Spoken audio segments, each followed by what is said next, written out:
All of us as South Africans being left frustrated by a lack of services, haven't we? At least some of it can be blamed on the instability of coalition governments. It's no wonder that people are extremely concerned about the outcome of next year's elections. But here's a question I want you to think about. Could the chaos in coalitions actually help the ANC win next year? Let's discuss that with brand reputation specialist Solly Moeng joining us this morning. Solly, hello, good to have you on ENCA. Let's talk about this lack of coalition stability. Just how devastating is this for South Africa's public? Yeah, hello, good morning, everybody out there. Look, it's a problem because there doesn't seem to be any rule or anything that governs how coalitions are to function. So what we're seeing in Gauteng is going to happen next year at national level if no ground rules are created, so that not only do we need something that says this is how we're going to work together if we win, if we end up in a coalition situation, but there should also be more participation by the citizens. And everything that's happening there, it's almost like these political animals sharing the cake and not having even a single thought about whether or not there should be need to consult the people of Gauteng. Do you want this one as a mayor? Do you want that one as a mayor? Are you okay with this kind of coalition? It's almost like the only time that citizens are given a voice is when they go to vote. After that, the political parties go out there and do their own thing, which is not right. Something has to change. It certainly does, and it's often a case as well, Solly, isn't it, that now what we're seeing in the various coalitions is if we take a look at next year's 24 poll, you could vote for Party A, but later down the road, Party A could get into Party B, C, D or E, a party you might never have any interest in being involved in. And that's the problem by handing so much power over to these political parties. They can do what they want with it. Absolutely. Look, South Africans have given too much power to political parties for too long. The last time the South Africans got together was probably as ordinary citizens was when, ahead of the Freedom Charter being put together. Even in the early 90s, when the political parties got together, it was the political parties that spoke on behalf of the people. I think it's time that South Africans came together and said, look, we've given you guys too much power. In the post-apartheid scenario, it's been almost 30 years that we've given you power. The people of South Africa need to get together and say, what do we want for our people? So that the people going into politics are not saying to us, vote for me, I'm going to do something for you. It should be, we're going to vote for you on condition that you do X, Y, Z.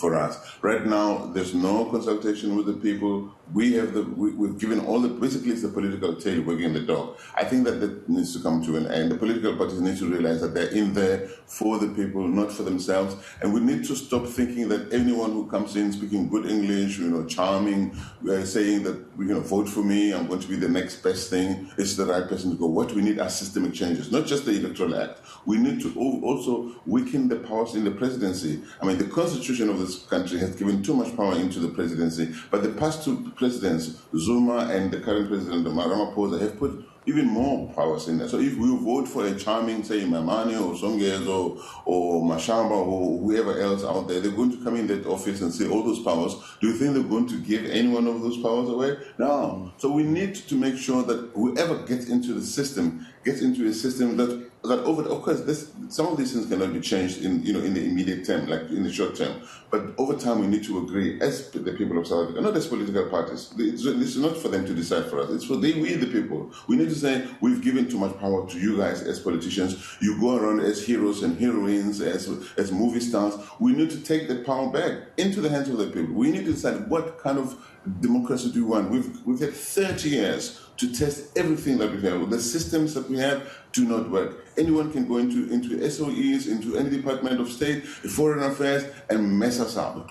Around the foreign policy of South Africa, how we position, it's all about emotions, Soviet-era style emotions. We have ambassadors and heads of missions across the world who shouldn't be in those positions, but they are ANC cadres who are given their turn to eat. It's nothing to do with the people of South Africa or with the integrity of the Republic, with the reputation of the Republic. It's all about too much power in the politics. It's not good.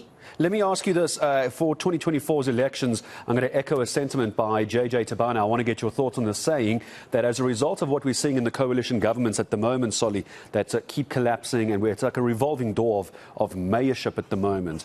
If this isn't sorted out and coalitions is what we're moving into, here's what JJ Tabana said. He said that essentially the political parties, the opposition parties, are handing by default a win to the ANC next year in the elections. Would you agree or disagree?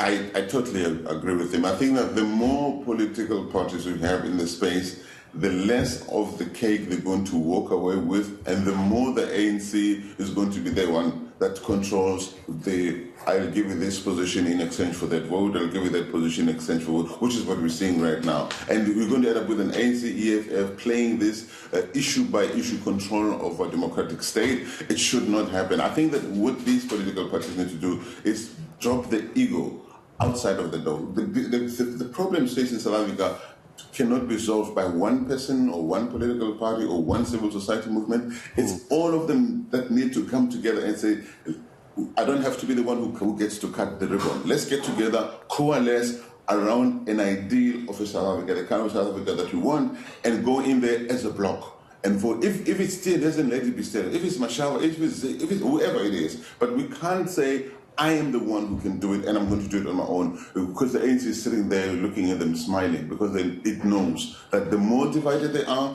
the more it's going to win. And it's painful for South Africa, it's painful for South Africans. So we can't, as the people of South Africa, just sit there and wait for the politicians or hand over the pie in the future of this country on the goodwill or good health of one political person or political power. It's not good. It needs to stop. Solly Moeng, I appreciate your time as always. Love talking to you. Brand reputation specialist Solly Moeng joining us. You agree? You can tweet us at ENCA, the Facebook page ENCA News. Give me your thoughts on what Solly had to say about these coalitions. Essentially handing the win over to the ANC by default almost is one of the arguments if they don't get the coalitions sorted out. You can tweet us at ENCA on Twitter.